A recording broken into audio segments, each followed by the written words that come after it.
काही माणसं म्हणतात निघालतो कीर्तनाला गेलो नाही, काही म्हणतात गेलतो बसलो नाही, काही म्हणतात बसलो मधनं चालू पटलं नाही, काही म्हणतात शेवटपर्यंत बसलो कळलंच नाही. तुमच्या चुकाच नाही मायबाप, तुमचं पाय कीर्तनाकडे वळत नाही, तुम्हाला कीर्तन कळत नाही. कीर्तनासारख्या धर्म मंडपात तुमचं मन सुखावत किंवा स्थिरावत नाही. खरंच मायबाप तुमचा दोष नाही. माऊली सांगतात पूर्वजन्मीचं पाप तुम्हाला भजनाचा अधिकार देत नाही, त्याला पुण्य फार लागतं. आशा माझी नाहीये.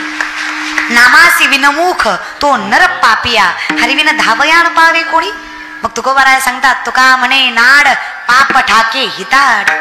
माणसं सहज विचारतात ताई पाप पाप पाप पाप पाप म्हणजे काय असतं. सेलुकर स्वतःच चांगलं कळत नाही, याच्यापेक्षा मोठं पाप काय असतं. म्हणून तर विनंती आहे गोमटे ते करा माझे भार ओझे तुम्हासी. आमचं चांगलं आमच्यापेक्षा त्यांना चांगलं कळतं. तुका म्हणे माझे तुम्हा संतांवरी. कारण आम्हाला माहित आहे करी लाभाविन निस्वार्थी प्रेम करताय तुम्ही. या बदल्यात आम्हाला फक्त एवढंच करायचंय माझे चित्त तुझे, त्याच्या पलीकडे काहीच करायचं नाहीये. पण कसं आहे ना देवा, तुला पाहिलं की अखंडितपणे तुझं मन होतं रे, पण पाहण्याचा दृष्टिकोन तसा पाहिजे. देव बघणं वेगळं आणि देवाला अनुभवणं वेगळं. संतांनी देवाला अनुभवलं, आम्ही फक्त देव पाहतोय. आणि देव दिसावा एवढं सामर्थ्य तुमच्या आमच्यात नाहीच आहे. कारण देव दिसायचं असेल तर माऊली सांगतात सर्वागटी राम देहा देही कसूर्य प्रकाशक सहस्त्र रश्मी. देव दिसतो म्हणजे कसा भरला घनदाट हरी दिसे. जे दिसे भूत ते मानी जे भगवंता भक्ती योग निश्चित जाण माझा. माऊली म्हणतात तुझ्या दारी आलो आणि कळलं मी कोण आहे. मी कोण आहे कळल्यावर कळलं तू कोण आहेस. तू कोण आहेस कळल्यावर कळलं मी नाहीच आहे. मी कोण आहे. अवतार पांडुरंग नाव ठेवले ज्ञानी हरती ज्ञान राजा महाकैवल्याधीशा सेवती साधू संत मनोविरा माझा हरती ज्ञान राजा महाकैवल्याधीशा. मी नाहीच आहे. मग कोण आहे मी.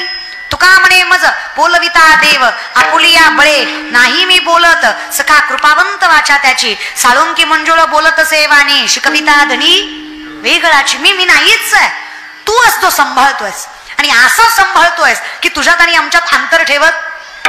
शिक्षक होऊन गेले, गुरु होऊन गेले, मालक होऊन गेले, पण कुठलाच गुरु शिष्याला सगळं शिकवत, कुठलाच मालक दासाला किंवा चाकराला मालक करत मोठं करील पण मालक करीत. एकमेव माझा विठेवरचा मालक आहे जो त्याच्या प्रत्येक वैष्णवाला मालकाचा अधिकार देतो. एवढं त्याचं मोठं मन आहे. काय आम्ही करावं सांग नो हे सारिता.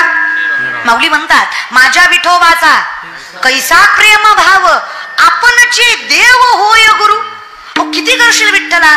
पितामहा भीष्माने वचन दिलं कृष्णाला काही झालं देवा तू शस्त्र उचलायचं नाही. अर्जुनाच्या रथाचा पाय गेला, बाणावर बाण कौरवाने मारला, देवाला सहन झालं नाही. देवाने सुदर्शन चक्र फिरवलं. भीष्माने विचारलं देवच ना रे, परमात्मा असून वचन मोडलंस. अरे तूच असं करावं, आम्ही काय आदर्श काय घ्यावं तुझ्याकडनं. भगवंताने सांगावं पितामह मान्य आहे मला की वचन मोडलं मी, पण कायम लक्षात ठेवा स्वतःचं वचन मोडेल हा कृष्ण, पण भक्तावर झालेला अन्याय कधी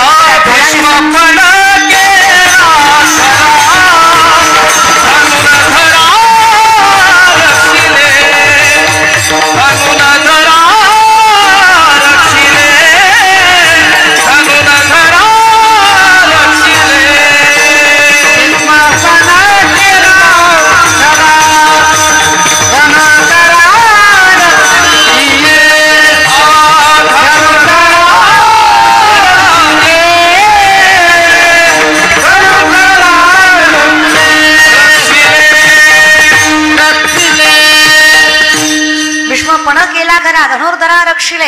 अरे त्यांचं तर सोड, कोण आहेत आम्ही, पण मागे पुढे उभा आहे. आली आघात मग काय हरकत आहे, माझे चित्त तुझे.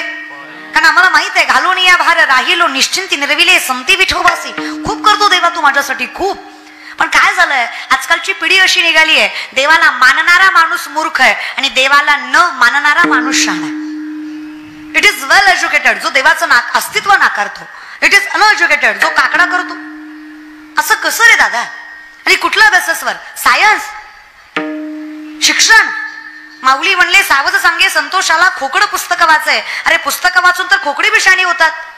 ज्ञानाचं म्हणाल तर उपजता ज्ञानी हे वर्म जाणून आले लोटांगणी चांग देव.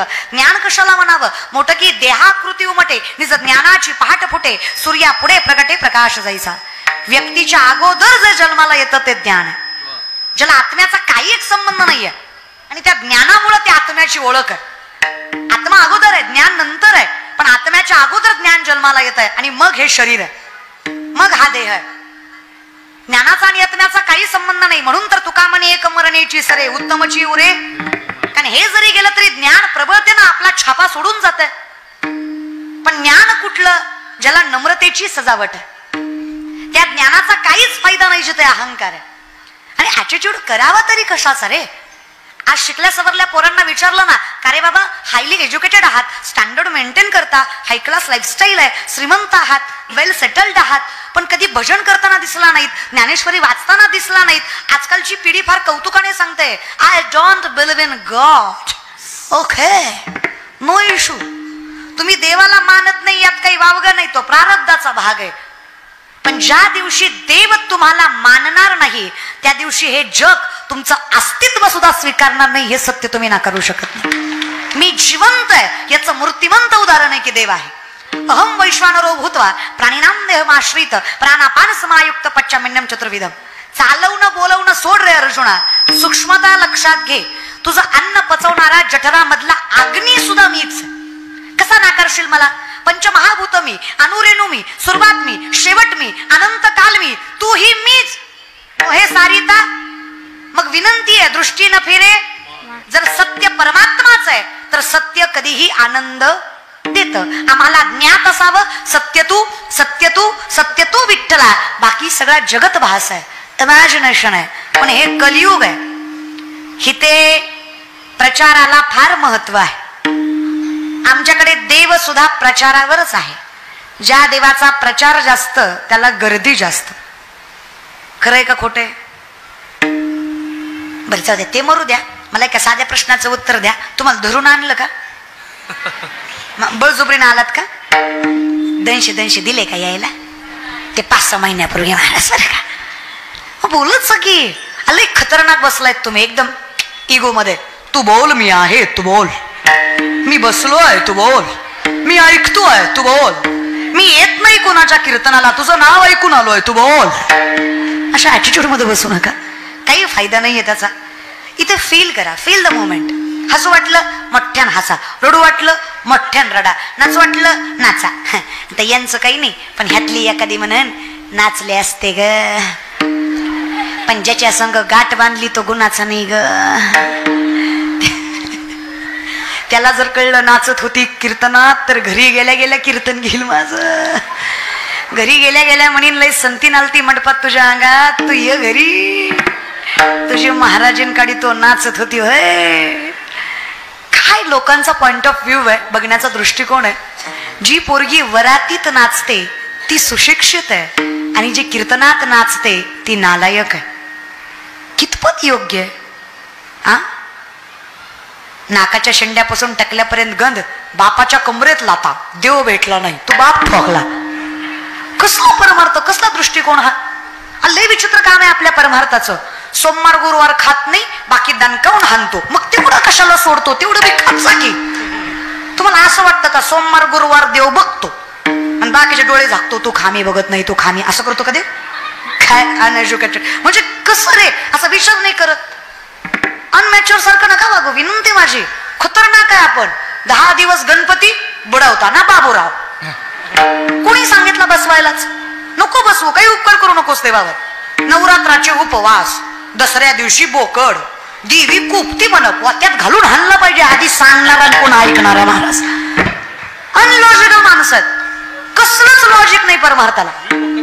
महाराज लोकांच्या पाया पडल्यावर लेकरू होतं, काय लॉजिक आहे. प्रॅक्टिकली पण विचार कर ना. अशी महाराज लोकांच्या पाया पडण्यानी पोरं झाली असती, बायको काय बॉम्बलाई केली असते, लग्न ही परंपराच नसतील राहिली. दादा मी नाही म्हणत, तुकोबाराय म्हणतात नवसे कन्या पुत्र होती तरी का करणे लागे पती. तुकोबारायांचं स्पष्ट मत आहे, नेने फुंको कान नाही एकांतीचे ज्ञान. माऊली म्हणतात जयाचे आहिक धड नाही तयासी परित्र पुससी काही अशी गत आम्हा वारकऱ्यांची झाली. आणि वैष्णव कुणाला म्हणावं? ज्या दिवशी मृत्यूचं भय वाटणार नाही त्या दिवशी समजायचं वैष्णव झालो. आता काळही आम्हाला घाबरवू शकत नाही, कारण आमचा देह कारणीच जगाच्या मालकाचा आहे. जीव दिला, आम्ही काय घाबरावं कुठल्या तरी गोष्टीला? तुका म्हणे सत्य कर्मा भावे साह्य घातली या भय. कारण आमचा विषय तो त्यांचा झाला. माझे चित्त तुझे भयच नाही ना दादा. भयमुक्त आयुष्य म्हणजे वैष्णव आहे. प्रत्येक गोष्टीची चिंता करतोय तो वैष्णव कसा? विनंती माझी, असू द्या गळ्यात तुळशीची माळ, फार जगण्याचं बळ वाढवते. गळ्यात तुळशीची माळ असावी, कपाळाला गंध असावा, दारात तुळस असावी, मुखात विटेवरच्या मालकाचं नाव असावं. अरे किती संकट आली ना आयुष्यात, प्रत्येक संकटाला नजर वर करून बघायचं सामर्थ्य जगाचा मालक देतो. फक्त हे एवढं करावं. तुम्ही टाळ्या सुद्धा माझ्यावर उपकार केल्यासारख्या वाजवताय. तुमची टाळी सुद्धा अशी आहे नाही, खरंच नाही. तुम्ही असं टाळ्या सुद्धा अशा वाजवताय. हा दर गे दर दर दर दर दर आली आमच्या गावात दर गे दर दर दर दर दर दर दर. कसं हो हे असं आहे? भावे विन भक्ती, भक्ती विन मुक्ती, बळे विन शक्ती, भावे विना देव नकळे निसंदेह, गुरुविना अनुभव कैसा कळे, भाव बळे आकळे एरविना कळे, कर तरी आवळे काही नलगे एक भावाची कारण तुका म्हणे आन विठोबाची. पण आमची अवस्था द्वैताची झाडणी गुरुविन ज्ञान, तया कैची कीर्तन घडेल नामी द्वैत असत्य कल्पना. हे जग ऍडव्हर्टाइजमेंटचं आहे रे. ही जी म्हण आहे ना, डोंट जज बुक बाय कव्हर, ही कलियुगात लागू होत नाही. इट्स ऍब्सोल्युटली बुक जज बाय कव्हर. इथं प्रेझेंटेशनवरच तुमचा क्रायटेरिया ठरवला जातो. इथे महाराज सुद्धा चांगल्या गाडीत आला तरच किंमत आहे. महाराजाचं ज्ञान बघितलं जात नाही, गाडीची कंपनी बघितली जाते, है की नाही? किंमत माणसांना नाहीच आहे. प्रेझेंटेशन आणि राहा की प्रेझेंटेबल. काय होतंय त्याला? पैसा कमवावाच, भला मोठा बंगला असावा, दारात गाड्या असाव्या, मागे पुढे माणसं फिरत असावी, तरी सुद्धा गळ्यात तुळशीची माळ असावी आणि कपाळाला गंध असावा. ही श्रीमंत किती कमवलं तरी जगाला सांगावं याच्या पुढं हे सगळं फिक्क वाटतं आणि याच्यामुळंच हे सगळं याची जाणीव आहे. कमवा रे, विनंती माझी. पैशाला लय किंमत आहे. नोकरी सरकारी असली ना, पोरगा किती बी काळा भंगारण किती बी ढोला असू द्या, बायको त्याला नाजुकन गुरीच भेटती पाहिजे तशी. तुम्ही किती good looking, jawline, six pack, handsome, किती गुड नेचर असलं, किती चांगला स्वभाव असला, पण खिशात दमडी नसली ना, छापऱ्या पुरीला सुद्धा म्हणावं लागतं होय म्हण की, होय म्हण तू तरी, होय म्हण हुदी माझं बी, होय म्हण. काय रे, विनंती नाही तुम्हाला सुद्धा, सामर्थ्य टिकवा. यांचं तर जाऊ द्या ग, तुम्हाला तरी जगाच्या मालकाची आवड असावी. काय माहित आहे, यांचं तुम्हाला येत नाही पण तुमचं यांना, तुम्ही केलेलं पुण्य नवऱ्याच्या पदरात पडतं. पण तुम्ही काय काय घरातल्या बायकाच खतरनाक आहे त्या. तीच म्हणते नवऱ्याला, रविवार आहे आज आणा की, तुम्ही विका मी विकाते, लेकराला मी देऊ. असली बायको नसलेली बरी राव. तर हिच्या जीवाला एवढा चटका आहे, हे काय घर सांभाळणार आहे? अरे स्वतःच्या आई वडिलात आणि नवऱ्याच्या आई वडिलात फरक न करणारी स्त्री तुम्हाला पत्नी म्हणून भेटणं हे तुमचं सगळ्यात मोठं पुण्याचं लक्षण आहे की तुमची पत्नी माळकरी आहे, तुमची पत्नी मोठ्यांचा आदर करते. दोन गोष्टी असाव्या ग माय आपल्यात. समाजात नजर वर करूनच चालायचं, पण आपल्या माणसात नम्रतेनंच राहायचं. ती आपली नाती आहेत, जपायची आहेत आपल्याला. कारण शास्त्र सांगतं, ज्या घरातली स्त्री कुठल्याही परिस्थितीमध्ये कधी चेहऱ्यावर दुःख येऊ देत नाही आणि ज्या घरातला पुरुष कुठल्याही परिस्थितीमध्ये जेव्हा नीती सोडत नाही, त्या घरातला पांडुरंग आणि लक्ष्मी कधीच ते घर सोडत नाही. एवढी ताकद तुमच्या दोघात आहे. काहीच करायचं नाहीये. वाणी रसवत